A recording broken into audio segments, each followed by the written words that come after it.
Bonjour à tous. Nous continuons donc notre réflexion sur la culpabilité. Et pour ce faire, je vais reprendre les bases de notre fonctionnement, comment se passe notre fonctionnement, à savoir que nous avons une représentation de nous-mêmes.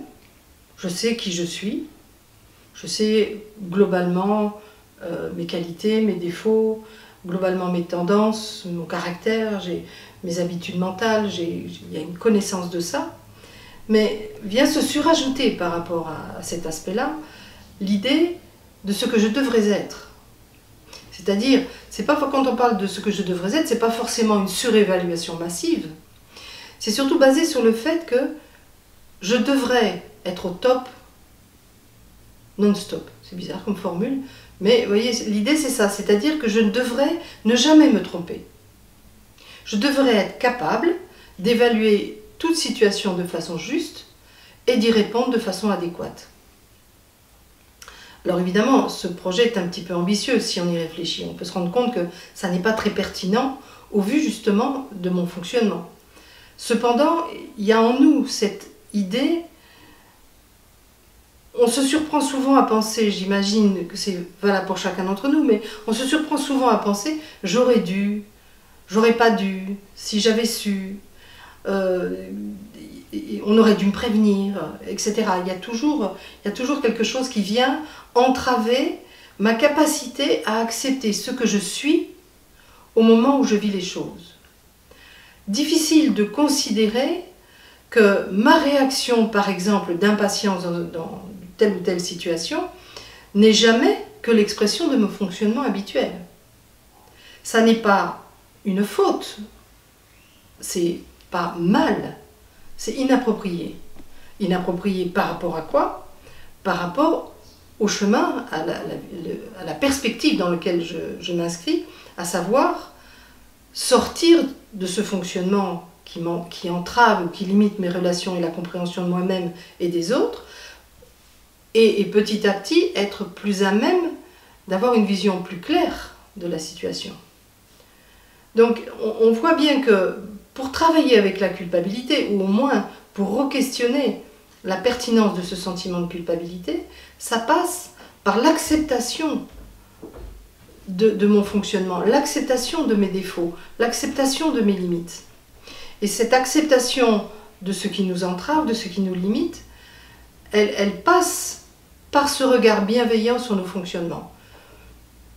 Et ça, c'est quelque chose qu'on a beaucoup de mal à faire, à vivre, parce que quand on rencontre ce qu'on pourrait appeler un dysfonctionnement, ou quand on rencontre nos émotions à l'œuvre, quand on expérimente nos émotions à l'œuvre, on a un regard très négatif sur notre comportement.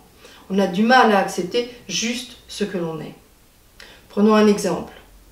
Petit exemple qui peut sembler assez léger, mais on pourrait dire que c'est un petit entraînement qui est assez intéressant. Supposons, je me suis levée ce matin en retard, supposons que tout s'est passé, tout a été source de contrariété, je pars en retard à un rendez-vous important, et j'y vais en voiture, et comme par hasard, tous les feux sont rouges. Vous avez remarqué, quand on est en retard, tous les feux sont rouges. Enfin, du moins, c'est l'impression qu'on en a. Et donc, on est là tout seul dans notre voiture. On a 3 minutes devant nous. Allez, 2 minutes devant nous, 2 feux rouges. On est tout à fait capable de s'impatienter tout seul, dans sa voiture, face à une situation qu'on ne peut pas changer. C'est étonnant quand même.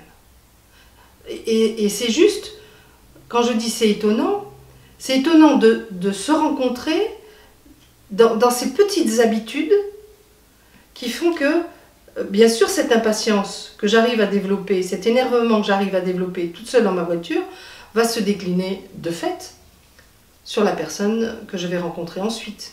Parce que je vais avoir nourri cette impatience, parce que je ne vais pas avoir développé la conscience de ce sentiment qui s'élevait.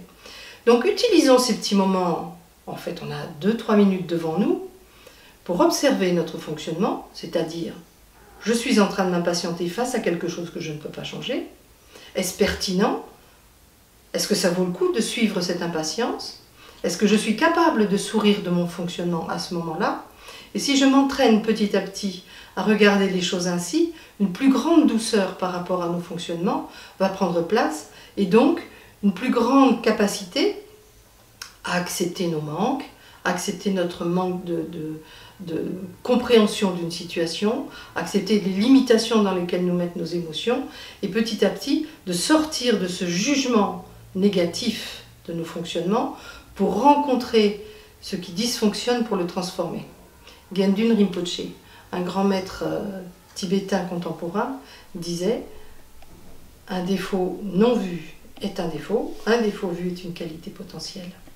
Et ça, je pense que ça mérite une petite réflexion pour petit à petit développer une plus grande douceur avec nous-mêmes. À bientôt.